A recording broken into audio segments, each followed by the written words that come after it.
time now for the big screen to take a look at the movies coming to theaters and streaming platforms this weekend. Seattle Refined's movie expert Candace McMillan joins us this morning. Hi, Candace. How are you on this Friday? Hey, great. How are you guys? Doing good. Doing good, doing good. So lots coming to movie theaters and streaming platforms. We're going to start with Obsession, which is in theaters. What's this one about? This one is kind of a boy meets girl. Boy wants a girl to love him and makes a wish in order for her to love him. It's not a neon film. It's not an A24 film. It's a Focus Features film. Don't be confused. It's a psychological horror that is written and directed by an upcoming filmmaker, Curry Barker. And boy, does he have a vision. I don't know if it's a vision most people will want in on, but I, for one, was really hooked. Bear, played by Michael Johnston, is in love with Nikki, played by Indy Navarrete, and he's stuck in the friend zone. If you've seen the Tom Hanks movie Big, you know that you should never trust an innocuous wish granter, and that's exactly what he does with a one-wish willow. He breaks it in half and wishes that Nikki will love him more than anyone else in the world, and she becomes obsessed with him. So the fresh faces in this really carry the film.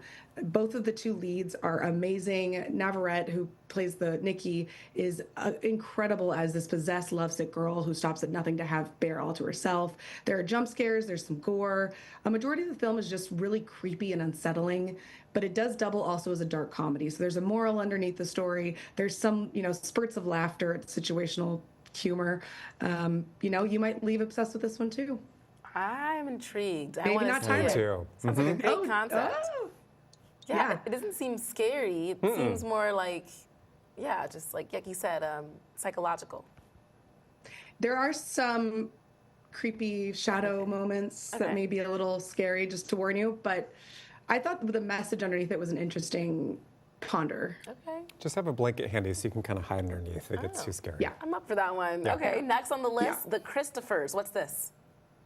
Yeah, so I was on vacation when this came through the theaters in April, and I wanted to just talk about it because I really loved it when I saw it last month. It's by director Steven Soderbergh. He's just emerged as a filmmaker that I admire so much and surprises me every time. The last movie I saw of his was Black Bag, which is a great spy thriller you can watch, I think, on streaming somewhere, but he's pivoted again with The Christophers. It's a relatively straightforward melodrama that is an emotionally compelling watch. It stars Sir Ian McKellen as Julian Sklar, a famous painter who has turned into a recluse, hiding in his London flat, and Laurie, played by Michaela Cole, who's an artist in her own right who specializes in reproduction. She's hired by his estranged children to basically sneak into his home as an assistant, steal some unfinished canvases, and finish them for him before he dies so that they're worth more money. It's a fascinating concept, but what really sells this film are the characters and the performances at the film's heart. McKellen is just effusive and brash, and Cole is pensive and persuasive in her silence. She's so good in this, and they are well matched together. That's the joy in watching this film, is watching them spar with each other. So I enjoy this tremendously. It's available now on PVOD, paid video on demand. I want to see that one. That looks good. That looks right? good. Yeah. Right up my alley. Seems like an interesting story. By the way, before we get to the last one here this morning, I did watch Remarkably Bright Creatures last week. And ended up crying. I thought it was such a sweet story. That new Sally Field film on Netflix. Yeah. Yeah. It is really sweet. Very About enjoyable. aging and grief. Yeah. Just incredible relationships, which is really fun. All right, lastly, Lurker this week. What'd you think of that one?